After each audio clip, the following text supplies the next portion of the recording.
Welcome to Minority Caucus once again, ladies and gentlemen, and we're very pleased to have you, viewers. My name is Nana Kofi Opondama, once again your very humble servant, and today we are talking about NPP and the Northern Caucus of this country. Is it true that we actually abhor the Northerners in this country?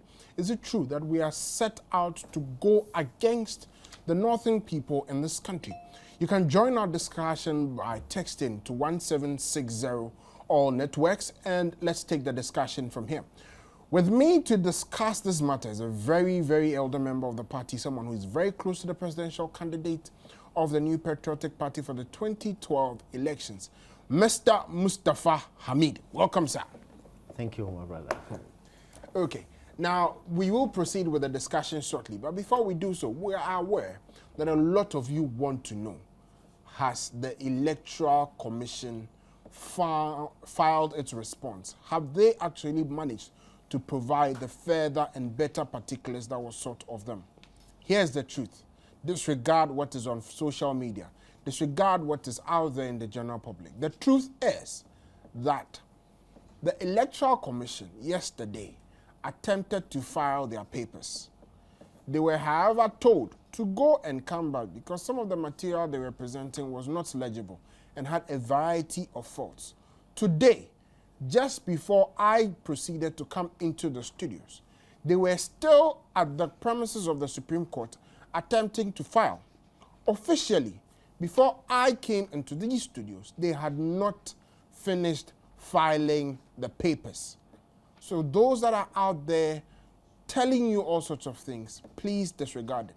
Number two, the NPP has already finished filing the further and better particulars. We did so in 13 boxes of information. That has been dealt with, and so do not believe the propaganda. Some people have made it their jobs to do nothing but tell lies. Please disregard them. Thank you very much. Mr. Mustafa Hamid, once again, welcome to the show. Thank you, my brother. Now, there has been a lot of talk about NPP and particularly people from the northern part of Ghana, that is the northern region, Upper East, Upper West. Generally, in your view, you are a Northerner. What is the party's position towards Northerners? Do we have any special position towards Northerners, or we treat them all as Ghanaians? Well, good evening to viewers and then also to listeners. The party is a national party. Apart from the fact that the electoral laws of our country do not permit any political party to organize on the basis of ethnicity and religion, which being one of the requirements that any political party must satisfy before it is given a certificate to operate in this country. To my mind, therefore, the NPP satisfied way back in 1992 the laws of this country to the effect that it was a party that had a national outlook and that had a national organization machinery. So that has been the basis on which we have operated. And way back in 2003, I had already described this party as an equal opportunities party. In other words, it's a party in which everybody, no matter what your backgrounds are, in terms of ethnicity or religion or even gender or anything of the sort, that you have an opportunity, once you believe in the underlying principles and philosophies of our party, to be able to participate actively within the NPP and to rise to whatever pinnacle you want to rise within the NPP, but within the allowable democratic structures that are laid down by the party, by the National Constitution of Ghana, and by civilized electoral arrangements anywhere in the world. Once these are satisfied, I think that everybody in this party is treated on an equal footing. Okay. Now, there are some who say that, look, then how is it that there's all of this talk about NPP and Northerners and the fact that we do not respect Northerners? The issue is that some people say that there can be no smoke without fire. And so the NPP, the fact that it is an issue between the NPP and Northern means there's something there. Is that necessarily a basis? For a very long time, I had also believed in the theory that there was not supposed to be smoke without fire or fire without smoke, whichever comes first. But now, considering the things, for example, you were just trying to debunk certain falsities that are going on in our country and on social media and on the streets and so on. You know, people just manufacture things and put them out there in order to denigrate others or make others look bad. In the name of propaganda. In the name of propaganda. And especially so because in a political contest, you remember, I mean, I describe politics as war without bloodshed. That's what politics is. So because of that, people are wont to use all sorts of tricks in order to gain a political advantage over their opponents. So if it is okay to label a certain political party as anti-Christian, anti-Muslim, anti-Northerner, anti-Akan, anti-Asante, and if that is what will create disaffection for that party in the eyes of the people of that area, let us do so, so we can gain a political advantage.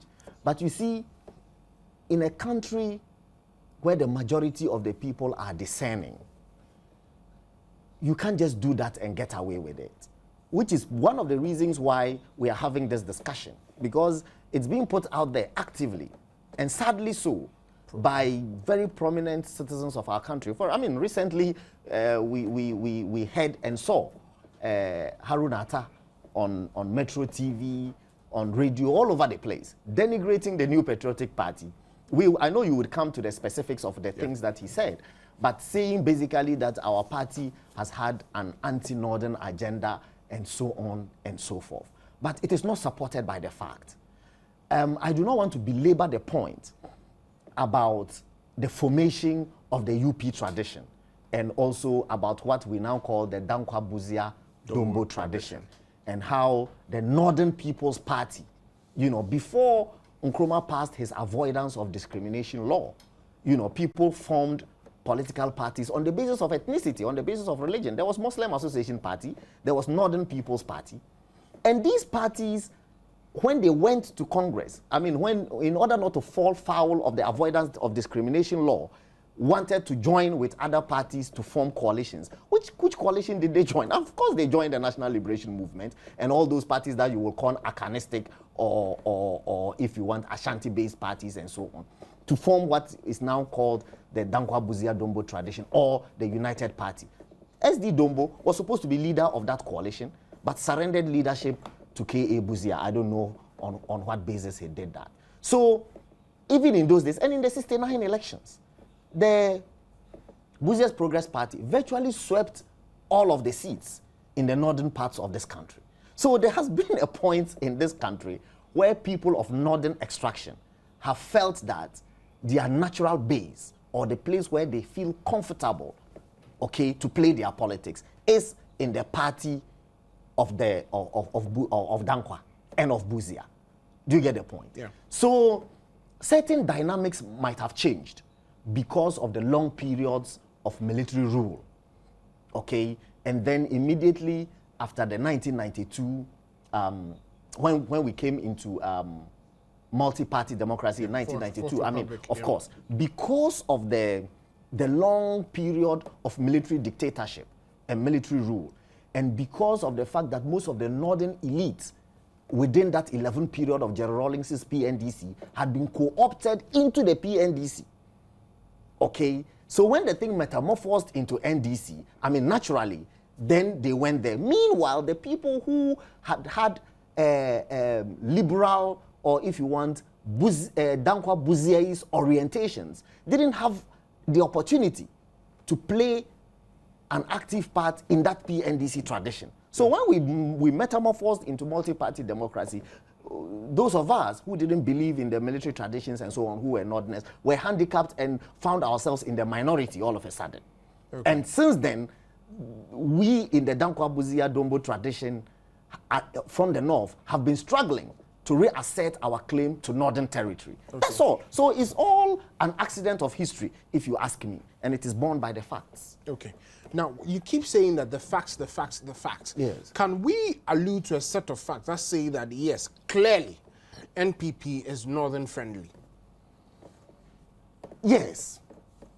You see, first of all, I have told you that in this party, and I guess in many other parties around the world, it is difficult for you in a democracy to start setting rules that are supposed to be biased in favor of certain groups. That's a very dangerous precedent to set. No matter what you call that group, whether you call them an endangered species or a minority group or whatever, it's dangerous to do that just so you can prop people. You remember even in terms of gender debates, affirmative action. Up to this time, this country is still grappling with whether we should go affirmative action and secure a certain number of seats for women in our parliament because the participation of women in our political arena is very low. And people are saying, no, let everybody compete on their own merit. So at least as far as I'm concerned, for now, that is the national consensus, that people should be allowed to compete for political space based on who they are and their capabilities. Okay? Now, so because of that, the NPP cannot, in its constitution or its bylaws, make laws that are supposed to deliberately advantage Northerners against other people. That will be against the grain of democracy. So my answer to you is that, yes, we allow an open field. Okay? We do not discriminate against any group. Now, I am reluctant to allude to the fact that, because that's crystal clear, that ever since pre-independence day or even post-independence to this day, okay, at any point in time that we have had political arrangements, this tradition, the Dankwa Buzia Dombo tradition, has always allowed for the participation of people of northern extraction at the very top of its politics. Okay? I mean, either as party chairman, party vice chairman, founding members, running mates, for running mates. That has been the trend all of this while. So on what basis would anybody say that there is that discrimination? I have been national youth leader of our party. Nobody knows who my father is. Nobody knows my grandfather. My family had played absolutely no role in the politics. I just grew up as a young man in 1991-92 and decided that this is where I want to play my politics. I have gone to this level, and I'm spokesperson to the presidential candidate. I've been spokesperson since 2007. Do you get my point? I have been national youth organizer. I have served on the national council of the party, national executive. Nobody held my hand and pulled me. I didn't tag myself to anybody's apron strings. You get the point. I was just a young man who was wanting to contribute to my nation's politics. And I have gone through all the way to the top, and I have competed with people who are Akans, people who are Asantes, and have beaten them to elections in this party. So it's difficult for anybody to convince me that as a Northerner, anybody all this long has been discriminating against me in terms of my participation. I want you to comment on this irony, yeah, that those that accuse the NPP of being Northern haters, in quote, all of a sudden, when it comes to making choices, seem to discriminate against Northerners. And I'll give you an example. At the level of the presidency, for instance, in 1992, we had President Rawlings and Vice President Caucus. In 1996, we had President Rawlings, Vice President Atta Mills. In 2000, I think we had President Rawlings and Vice President, I've forgotten. And then we had another Vice President who was of a northern extraction. And then it was John Dramani Mahama who became a successful Vice Presidential material. Now, in the history of their party, you've had 3 Vice Presidents, 2 of which were from the South, though the President has always been from the South. And all of a sudden, they are accusing us. How do you find that irony? How does it make sense? But that's the point I'm making. That in the history of the Fourth Republic, the first Northerner to sit in the presidential house, let me call it that way, castle, was there by virtue of the fact that he was put there by the NPP, the late Alhaji Aliu Mahama. It's been like that from 1992. Professor Edu Boahen chose Arai Alassane, Edagomba from the north, okay? President Kufuor chose Alhaji Aliu Mahama. Nana Addo has consistently, at least twice, chosen or stuck to Dr. Mahmoud Bawumia. I'll tell you something. I've never said this, but for the first time, I will say it. that in 2008, if you ask Nanado, he will tell you, I personally told him before he even told me what his choices were and so on. I told him that, look, I thought that if he wanted a running mate, he should choose somebody from the central region. That's what I thought, as a northerner, me. Because then I argued to him that my hunch was telling me that the central region somehow was going that time to gravitate towards Professor Mills. So if we wanted to neutralize that effect and be able to win in 2008, we should choose a Fanti. I didn't say that we should choose a Northerner. I didn't care, because in my mind, we are looking to better the lot of the people of this country. If you are a Northerner and then you are president and there is no running water and there is no electricity, and then people of northern extraction are sleeping on the streets in Accra. Every day people are gravitating from the north because agriculture has collapsed in the north. The infrastructure is bad, and you are a northern president. How does that inure to my benefit? How? I want somebody to convince me that just because a northerner is there, even if conditions are terrible in the north as they are, and that conditions across the country are terrible, that it is okay? Please, we can't go this way. We can't run a country like that. Please, it is okay. We cannot go this way. We cannot afford to run our dear nation, Ghana, like that. The words of Mustafa Hamid. Think on these as we take our first break. Welcome back to Minority Caucus. Today we are discussing the issue of the NPP and the people of Northern Descent. Is there any truth in the assertion that the NPP is anti-North? By this I mean that, is it true that the NPP does not like the people of the Northern region, or it actively discriminates against people of Northern descent? Before I go back to my discussion, let me also take this opportunity to tell you that these are perilous times for men of God. You dare not, in this country, under current conditions, speak your mind about the things of God. The president finds it very prudent to say that he is fulfilling the will of God, because perhaps he is a prophet. But when a prophet says that this to him is the mind of God, we have an entire political party going after him and baying for his blood. Ironically, this same political party says that they do not insult. Rather, it is others who do. The NPP continues to say that the battle is the Lord's. We are in God's hands. Let's come back to my serious discussion with Mr. Mustafa Hamid. Now, Mustafa, I'm just going to put this straightforward to you, and I want a very, direct and eloquent answer. Some people say that because we did not deliberately promote the late Alhaji Aliyu Mahama from the vice presidency to the status of a presidential candidate, we do not like Northness. How do we answer that?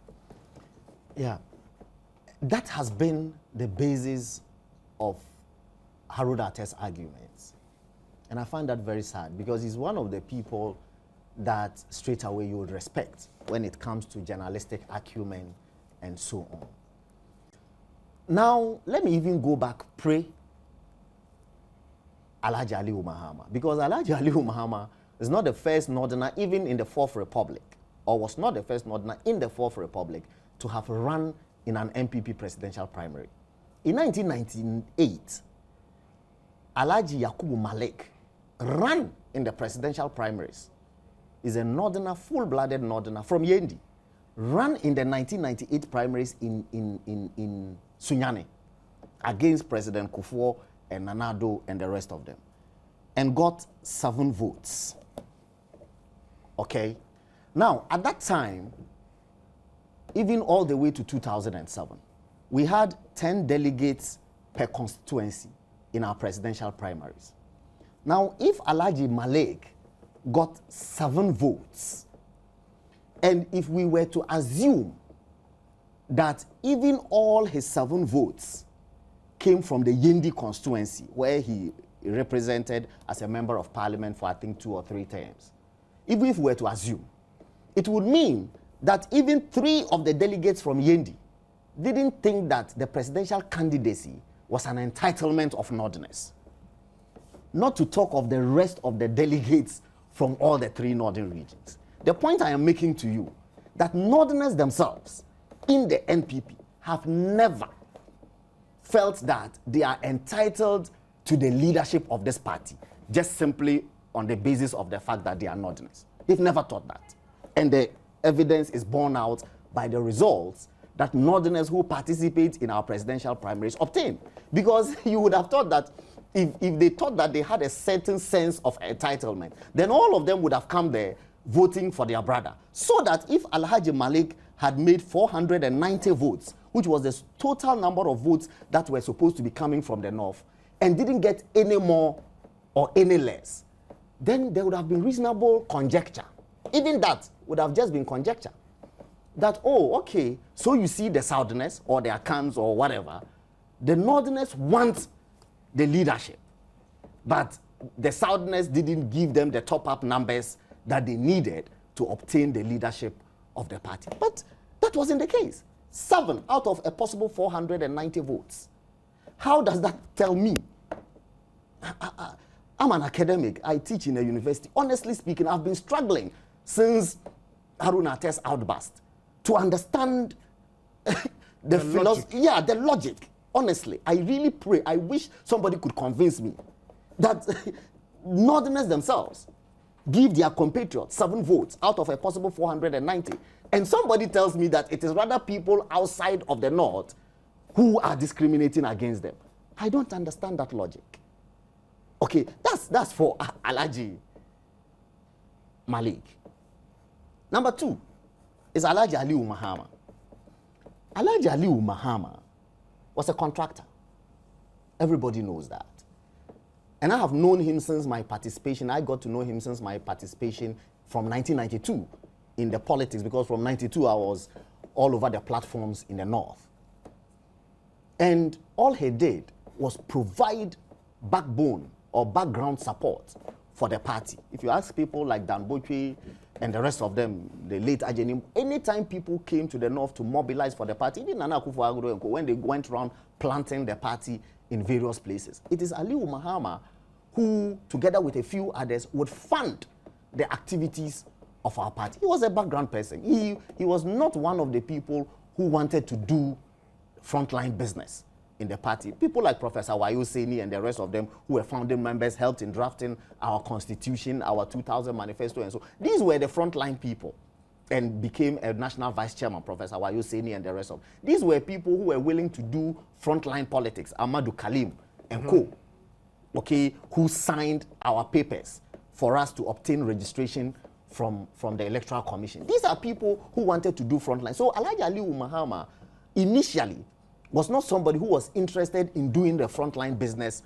of the party, and had remained so until prior to the 2000 election, when President Kufuor chose him to be his running mate. In fact, history has it that he was part of a team that went around lobbying for others to become President Kufuor's running mate. But when that venture was not getting successful, then they said, but you two, you are capable. I mean, you are a civil engineer, you have acumen, you have intelligence, etc. Why not?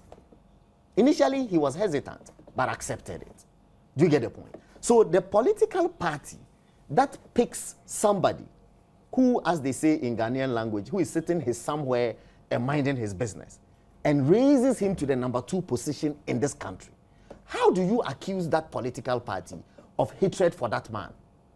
How? I don't understand. Again, somebody has to convince me. The logic doesn't add up as far as I'm concerned. That's number 1. Number 2 is that he became vice president of this country. Again, Alhaji Harun Atta says that he was being treated shabbily and all of that.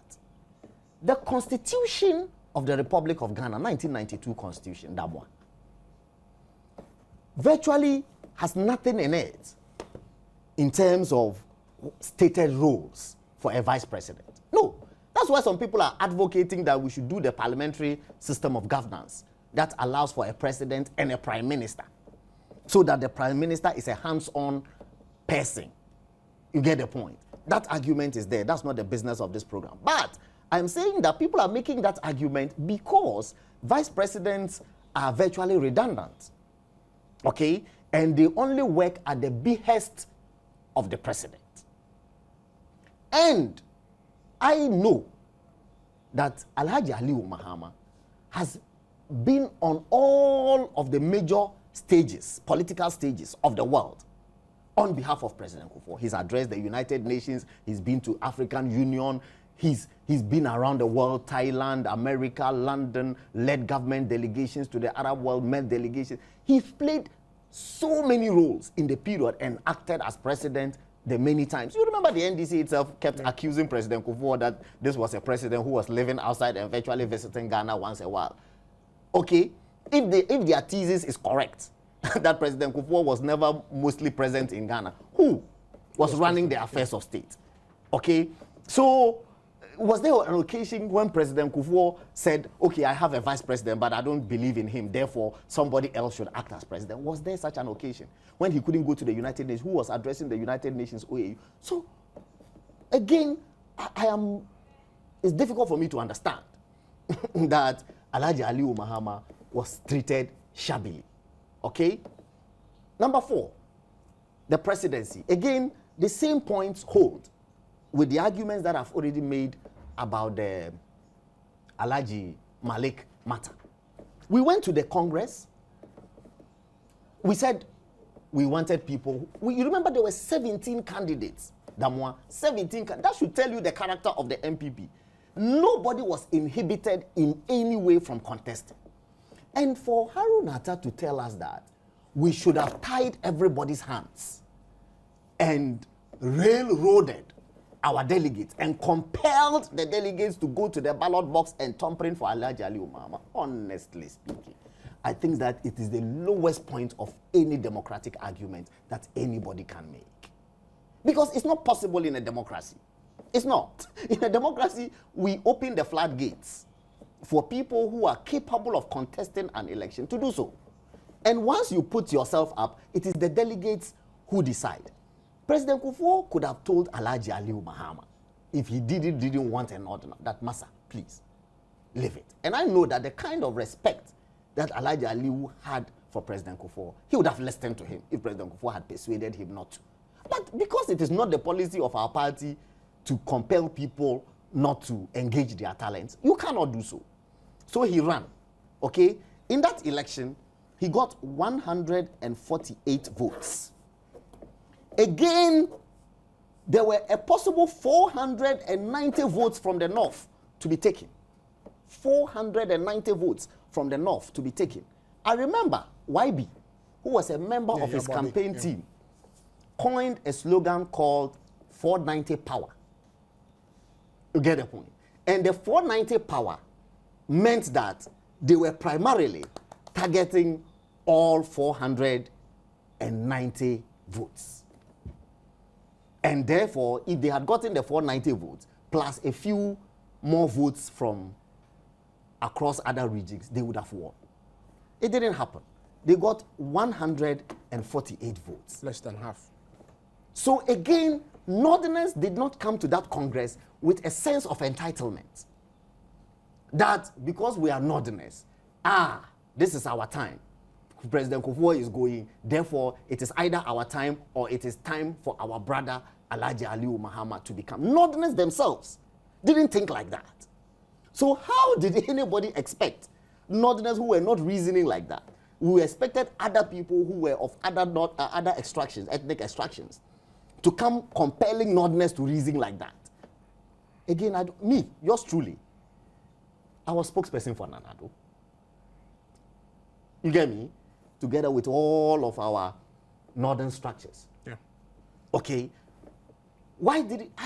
Because I didn't feel, and I still don't feel that any ethnic group has a sense of entitlement just by virtue of your ethnicity that you are entitled to a certain position. I've never felt like that. I think it's the individual. Many Northerners do not feel like that.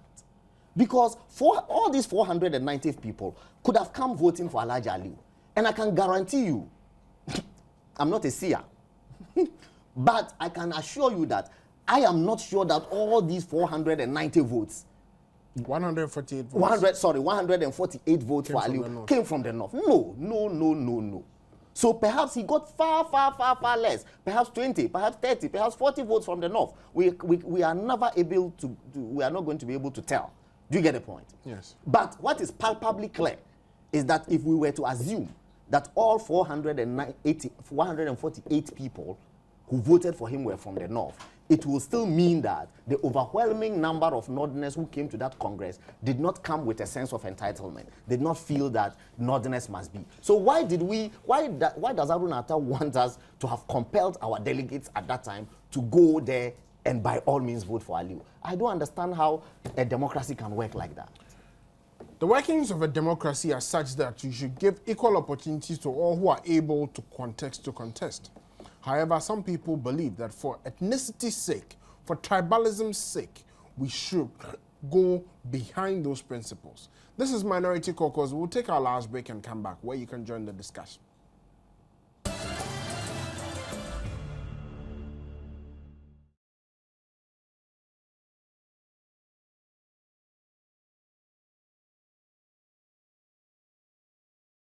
Welcome back to Minority Caucus. Today we are discussing the issue of, is the MPP anti-Northern? That it means that, are we against the people of Northern descent? You can join this discussion by calling the number 0302 211701224.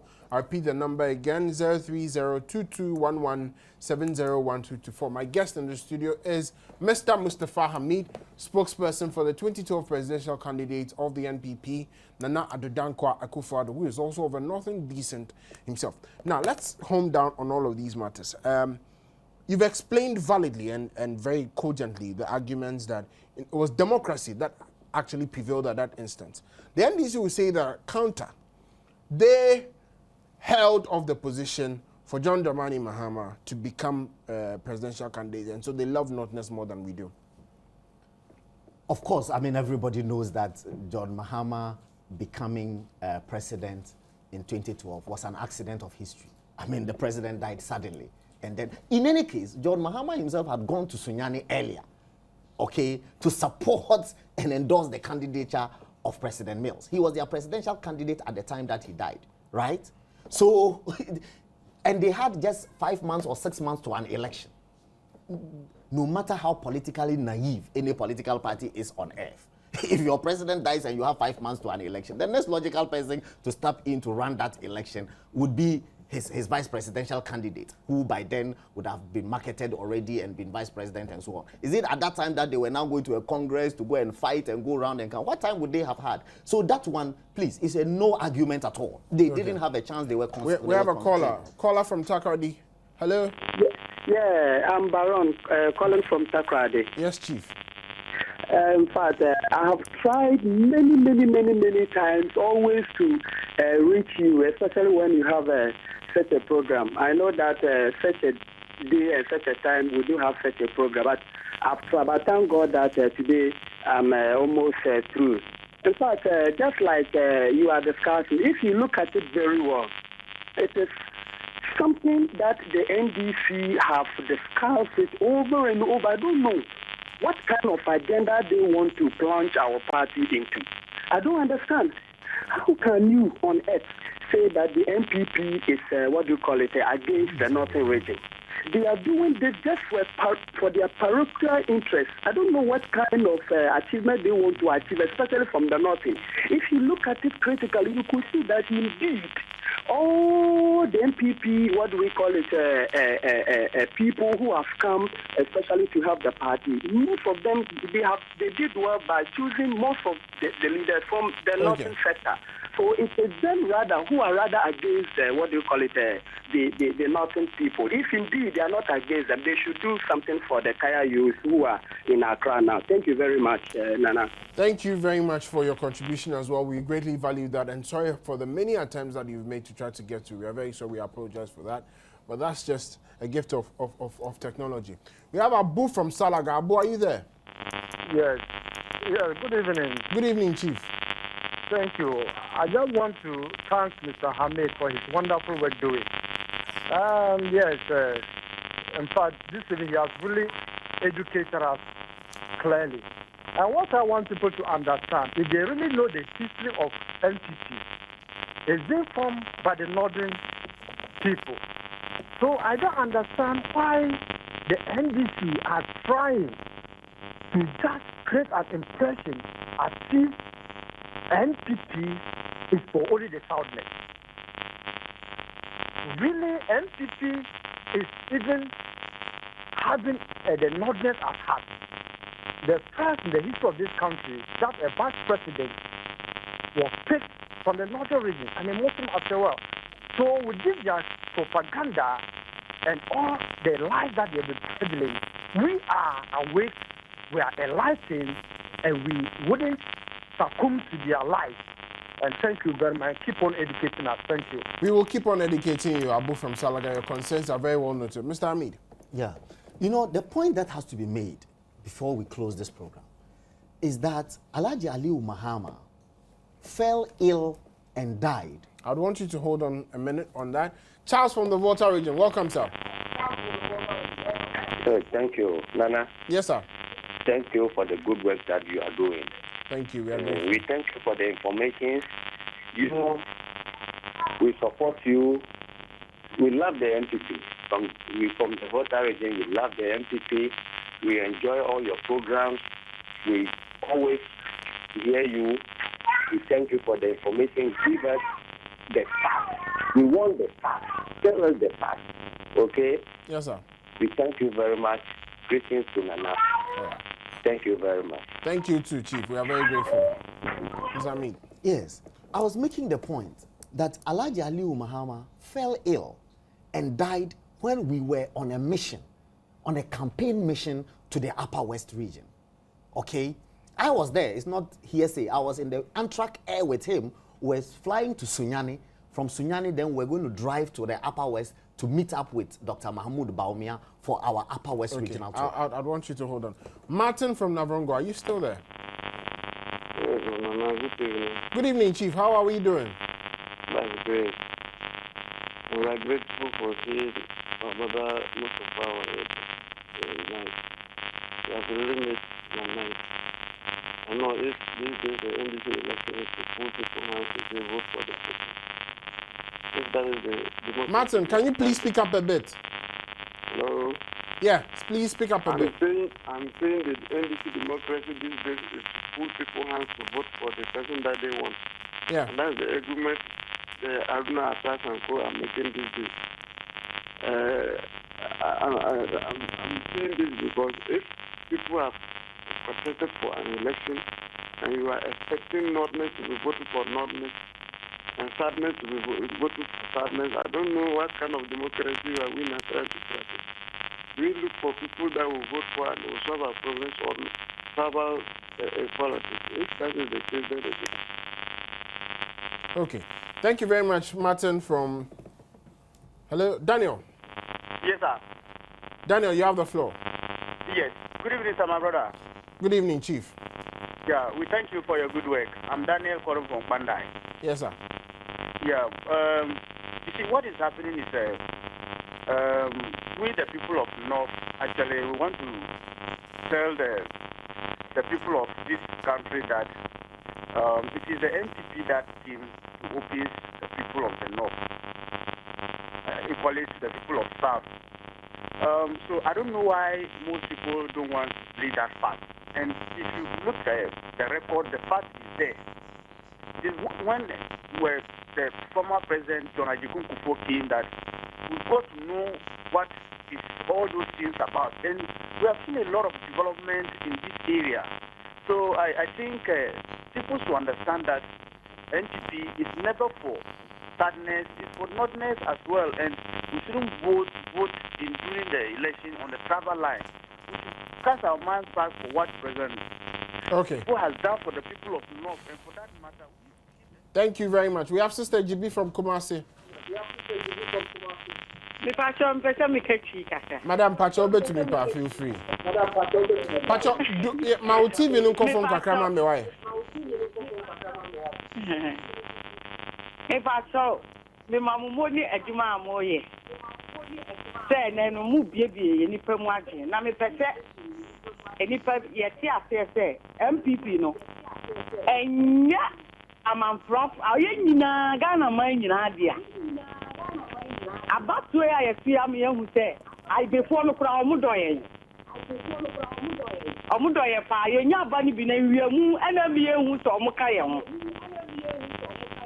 ɛnso so mepɛ sɛ wokyerɛ sɛ northness no fo ɔmo yɛ asantefoɔ enti yɛne ɔmo a na ɛkɔ nti mepɛ sɛ MPP foɔ no nyinaa te aseɛ sɛ yɛn nyinaa yɛyɛ Ghana man na MPP deɛ baabiaa yɛwɔ nipa wɔ hɔ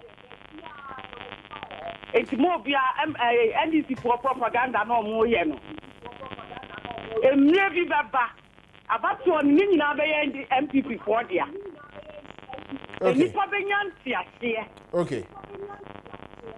Sajibi, thank you very much for your phone call. And for those of us that do not understand you, what she said is that NPP is a political party that takes its roots from all corners of this country, even in the Volta region, because this particular election shows us that we had support from all over the country, and that a time is coming when the propaganda will no longer wash. Everybody will see through the lies, and we would know as a country truly that the NPP is for everybody. Mr. Mustafa Ami, just to wrap up, you were making a statement about the late Alhaji Ali Mama. Yes, I was making the point that he fell ill on a plane that we were on board to go and land in Sunyani and to drive to the Upper West to do our Upper West regional tour.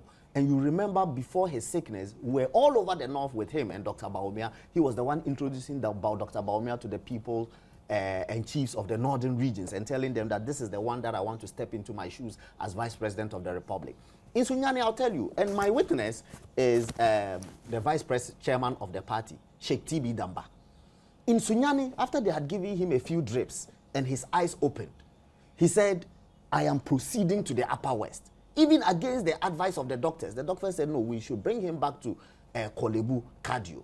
And that's how come the president got to know that Alhaji Ali was sick, because by then the Amtrak air that took us to Sunyani had left. So we're compelled to call his aide to tell him that this was the situation that had befallen the former vice president. And that's how come he sent a craft for us to be brought to the cardio center in Kolebu. Now, the point I want to make is that somebody who was treated shabbily by this party, who hated this party, would have wanted to die, or indeed died, not wanted, he died in the service of the party, on the road, going to campaign for this party. It's when he fell ill and then subsequently died. I am putting it to whoever is saying that he was treated shabbily, that the man didn't feel that he was treated shabbily. Because me, if I belong to an organization that treats me shabbily, I wouldn't die for that organization. No one would. Nobody would. So the fact that the man died for the organization gives a lie to that theory. The last point that has to be made, all this anti-Akan, anti-Asante propaganda, Massa, I can guarantee you that as a northern person, if you are an Asante man, if you want, come and stay in Tamale for 500 years. We would never allow you to be MP over Dagomba people. We won't. Or even Mamprugu. Even me, as a Mamprusi person who lives in Tamale, when I attempt to run primaries in Tamale, they tell me that I should go to Mamprugu. I don't come from Tamale. But go to Ashanti region. There are northerners who have been, look at Balado Menu, full-blooded Basari person, represented Asante people in parliament for 12 years. Look at my good friend Muntaka. Dagomba man from Kumbungu is an MP from Ashanti region. They've been Evers. Please, look, read the history. For at a time, under the other Asante kings, immediately after Osei Tutu, Asante Hene, Osei Kwame and co, northerners were sitting in states in the Ashanti courts. Northerners were serving as scribes in the Ashanti palaces. Today, the warriors of Dagbon are called Kambwanse. Kambwanse means Akan, Ashanti actually. The chief warrior of the Dagomba people is called Kambwana, which means chief of Ashanti. So the relationship between Ashantis and other people, I can put it almost without contradiction or fear, that Ashanti people are arguably the most hospitable people that we have in this country. Okay. We cannot divide our country like that. Let's not divide our country like that. My personal position is that tribalism, ethnicity does not matter. What we want is development in our country. I would vote for anyone, no matter his race, ethnicity, or religion. So far as I know that person will bring me the development that I seek. Let's stop the negative tribal propaganda. There's a time for everything. These are not the times for such things. Tomorrow is Valentine's Day, so to all the people out there, the NPP Caucus, try and celebrate it despite the things that are happening. Happy Valentine's to all of you. And for those of us, the young people, we are still here. Let's love wisely. I do not want to say other things that are coming to my mind immediately, but protect yourself as well. This has been Minority Caucus. My name is Nana Kofi Opondama. Today we've discussed issues that has to do with the North. My guest was Mr. Mustafa Hamid. Thank you very much for coming to the studios. Thank you to my cameraman, to my director, to the producers. Yaya is getting married, we all know. Thank you.